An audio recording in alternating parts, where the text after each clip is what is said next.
Hey everyone. So today I want to talk to you a little bit about impermanence. And I was meditating the other day and I used the Calm app. If you have ever used that, it's a really cool place to get yourself centered, teach you to kind of meditate. And I've been practicing this every morning or every other morning for the past several months. And this notion of impermanence was the resonating idea in this meditation.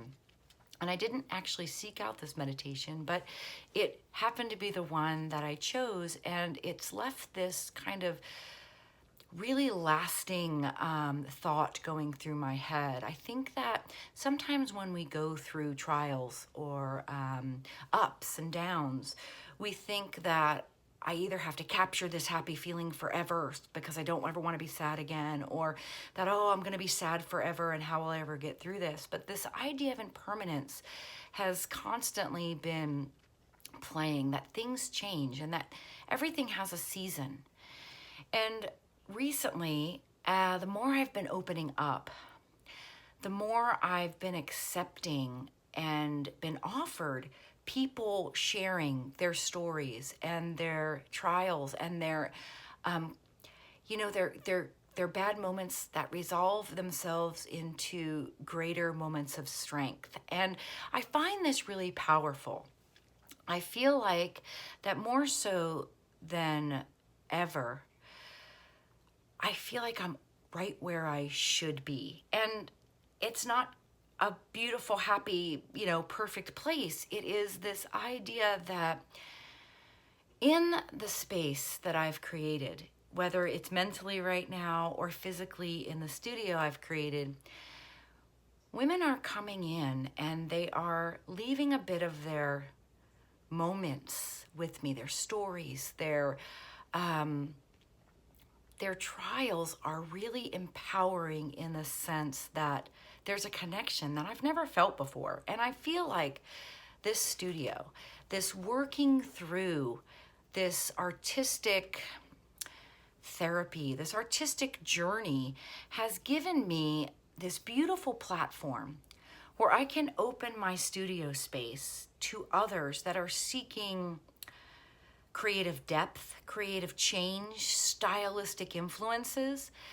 And the idea of spending time together with other creatives is really changing my own perception of my own impermanence, if that makes sense. And I want to tell you a little story about processing through your pain in art. So about 6 months ago, maybe a little bit longer, no, definitely a little bit longer, about a year ago, I woke up in the middle of the night. It was 3 a.m. and I was overwhelmed with what I'm going to simplify and call mania. There was so much going on. I couldn't grab hold of any of it. It was moving so fast, and I almost was like at the eye of a hurricane where everything around me was spinning, and all I could do was stay still in the middle so as not to step a foot left, right, back, forth, to get caught up in the whirlwind around me of chaos. And I woke up at 3 o'clock in the morning and I went down to my art studio with this overpowering image in my head. I went downstairs, I painted, and an hour and a half later, I went back to bed. I woke up in the morning and I kind of had no recollection of what I had done. I just knew that I could sleep better. And when I went downstairs in the morning, it was an image, and I started at the image with the words, "Stop the insanity." And I painted around this a woman, me, screaming like this with her hands clenched. And when I finally put all of my figurative works together in the gallery here at the new studio, she stuck out because she was so dramatically different than all of the other artworks that I had in there. And to be honest, when people looked at all of the artworks, they kind of stopped in front of this one and they were like, well, that's a little...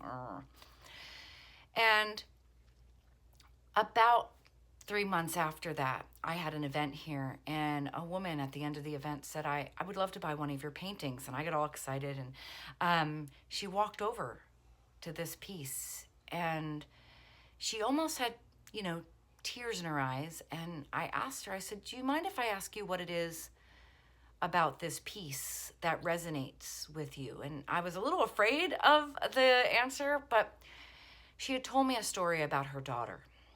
And her daughter was going through the same exact things that my family was going through. And it was the first time I realized that my work, my paintings, my emotion, what I left on the canvas was able to communicate through a deeper sense of connection than I had ever been able to paint before. And it was the first time I allowed that inner darkness to come out. And not only did I feel relief in painting it, but I felt so comforted that somebody else felt comforted by it all the same. So the idea of impermanence, the idea that we have to go through all of the things that we have to go through in life in order to get out on the other side, and then maybe, you know, up and down and ebb and flow with whatever comes next, that experience prepares us for the next. So I'm going to drop in a picture of the painting. And like I said, it's a painting that was a direct and deep connection to what I was experiencing and couldn't put words to. I could just kind of emote and really share somehow something I was unable to, or maybe just didn't feel comfortable sharing with anybody else. And when somebody else was able to share without the words that I couldn't find, it was the most powerful. It gives me chills just as I'm saying this right now. It was the most powerful moment I think I've had artistically to date.